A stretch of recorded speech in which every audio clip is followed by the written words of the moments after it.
Sa iba pang mga balita, mga karanasan naman ng Pilipinas sa Super Typhoon Yolanda at iba pang kalamidad isasama sa bubuing Healthy Asia Pacific 2020.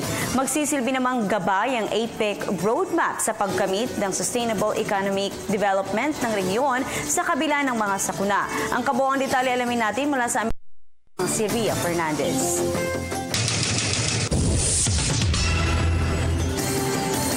Yes, Princess, maghapon nga ang isinasagawang APEC Health Policy Dialogue dito ngayon sa Cebu City.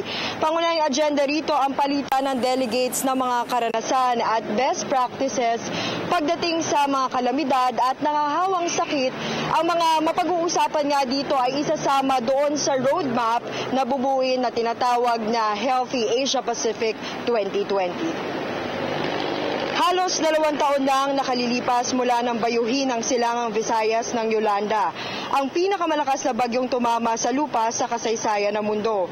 Sinubok ng kalamidad ang pananampalataya at katatagan nating mga Filipino, muli rin nating napatunayan sa buong mundo na kayang lagpasan ang unos samang pagtutulungan. Bilang inspirasyon, mapapabilang ang ating mga karanasan sa Yolanda sa bubuing Healthy Asia Pacific 2020. Magsisilbing gabay ito sa emergency preparedness ng mga member economies para mapanatili ang matibay at malagong ekonomiya sa kabila ng mga sakuna. Sa pagbubukas ng isang APEC Health Policy Dialogue dito sa Cebu City, tinawag ni Health Assistant Secretary Pauline Ubial ang Asia Pacifico na kinabibilangan ng bansa bilang disaster capital of the world. 70% kasi ng natural disasters ang tumatama sa rehiyon na nasa tinatawag na Pacific Ring of Fire. Ito ang dahilan kung bakit mainam ang pagbuo ng roadmap. Maliban dito, Princess, lalamanin din ng gabay ang pagresponde sa mga sumisibol na nakahawang sakit gaya ng Ebola at sakit na Middle East Respiratory o MERS.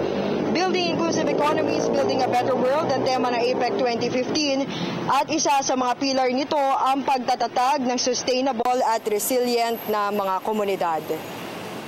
At ito ang ating balita para sa APEC 2015 mula rito sa Cebu City. Sa tulong ng PIA Region 7, ako po si Ria Fernandez para sa Telebisyon ng Bayan.